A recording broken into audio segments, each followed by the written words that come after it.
ஆளுநர் புறக்கணித்து போல திட்டமிட்டு ஆளுநரை கையாற்றக்கூடாது என்று ஒரு நோக்கத்தோடு செயல்பட்டுக்கிறார். இந்த ஆட்சியை பொறுத்த வரைக்கும் இந்த மேதகு ஆளுநர் என்பது இன்றைக்கு மாறி போய் இன்னைக்கு சபாநாயகர் உரையா மாறிடுது. இந்த உரையில பார்ப்பதற்கு காற்றடித்த பலூன் போல் பெரிதாக உள்ளதை தவிர உள்ளே எதுவும் இல்லை. ஆளுநர் உரை மாற்றப்பட்டு இன்றைய தினம் சபாநாயகர் உரையாக காட்சியளிக்கின்றது.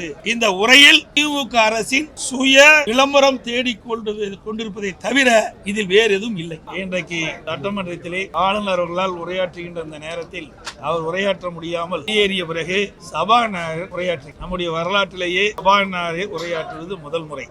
இது மேதகு ஆளுநர் உரை அல்ல, சபாநாயகர் உரையாகத்தான் பார்க்கப்படுகிறது. எனவே அரசு தயாரித்து கொடுக்கின்ற அந்த உரையை மேதகு ஆளுநர் அவர்கள் ஒவ்வொரு ஆண்டும் ஆண்டு தொடக்கத்தில் சட்டமன்ற பேரவையில் வாசிப்பார். இன்றைக்கு ஆட்சி பொறுப்பேற்று கடந்த 4 ஆண்டுகளாக இந்த அரசு மேதகு ஆளுநரில் என்ன இடம்பெற்றதோ அதையே தான் தொடர்ந்து வெளியிட்டுக் கொண்டிருக்கிறார்கள். அரைத்த மாவை தான் அரைச்சிட்டு இருக்கிறார்.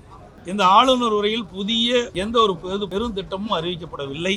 அதோடு ஏற்கனவே 4 ஆண்டுகளமாக மேதகு ஆளுநரில் இடம்பெற்றிருந்த எந்த திட்டத்தையும் நடைமுறைப்படுத்த என்று சொன்னால் பல திட்டங்கள் நடைமுறைப்படுத்தவில்லை என்பதுதான் யதார்த்த உண்மை.